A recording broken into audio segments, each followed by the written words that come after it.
Dalam kehidupan berbangsa dan bernegara, setiap kebijakan memiliki ruh dan arah. Di Aceh, arah itu termaktum dalam kanun, sebuah produk hukum daerah yang menjadi pedoman bagi pemerintah dan masyarakat dalam menjalankan roda pembangunan. Namun, di balik setiap kanun dan kebijakan selalu ada cerita tentang niat baik, tantangan pelaksanaan, serta hasil yang diharapkan, dan yang mungkin belum tercapai. Menganalisis kebijakan berarti menelusuri lebih dalam dari sekedar aturan tertulis ini tentang memahami dampak nyata di lapangan, tantangan implementasi, serta menimbang kekuatan dan kelemahannya.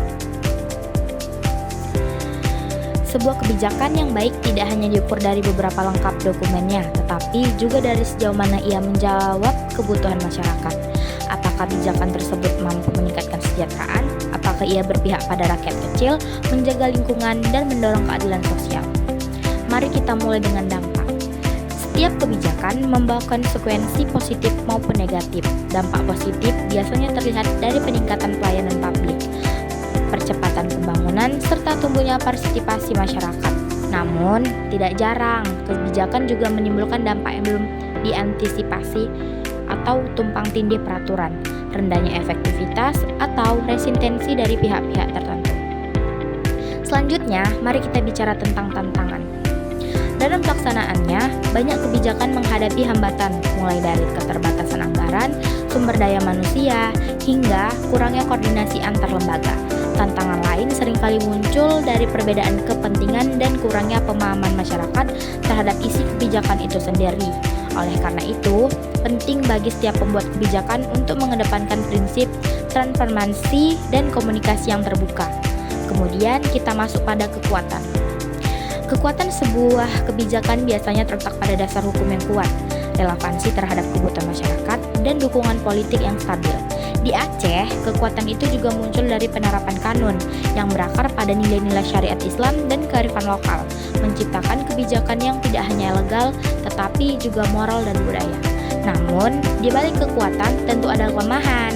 Beberapa kebijakan mungkin kurang adaptif terhadap perubahan zaman. Ada pula yang masih bergantung pada pendekatan birokratis tanpa melibatkan partisipasi publik secara maksimal.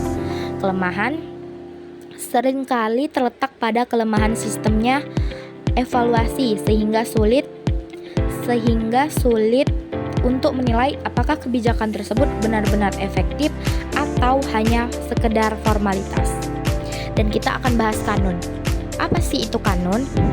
Kanun adalah istilah untuk peraturan perundang-undangan di Aceh yang setara dengan peraturan daerah. Kanun mengatur penyelenggaraan pemerintah dan kehidupan masyarakat di Aceh. Kebijakan kanun dibuat untuk mengatur lembaga keuangan syariah dan hukum pidana Islam. Untuk pembahasan kali ini, kita akan fokus pada kanun pada lembaga keuangan syariah di Aceh.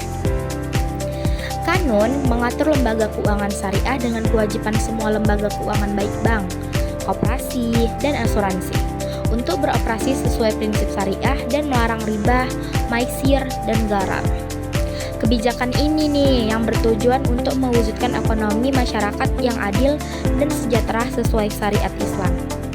Dampak kebijakan kanun membuat kegiatan bank konvensional harus menyesuaikan dengan syariat Islam.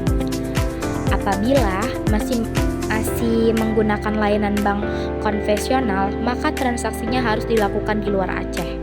Kekuatan kanun didukung dari peraturan pemerintah pusat yang memberikan otonomi khusus ke Aceh, sehingga Aceh bebas menerapkan prinsip syariat Islam dan juga fokus pada keadilan dan perlindungan nasabah.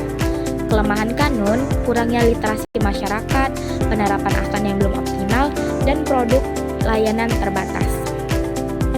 Tantangan kanun, kurangnya dukungan dan minat investor, kurangnya persiapan mengadopsi, pemahaman dan masyarakat masih kurang terhadap lembaga keuangan syariah, dan keterbatasan sumber daya. Nah, menganalisis kebijakan bukan sekedar mencari siapa yang benar dan siapa yang salah. Ini adalah upaya untuk memahami, memperbaiki, dan menumbuhkan kebijakan yang lebih baik ke depannya.